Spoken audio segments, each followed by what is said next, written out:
In this video, I will show how to write sigma symbol in Microsoft Excel.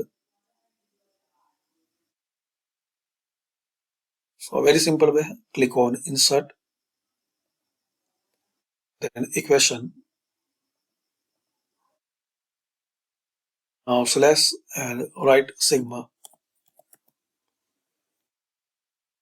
Press spacebar one time, slash sigma.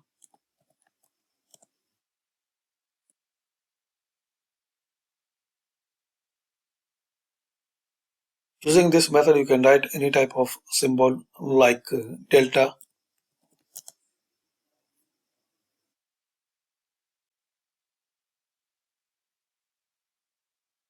beta, alpha, or sigma.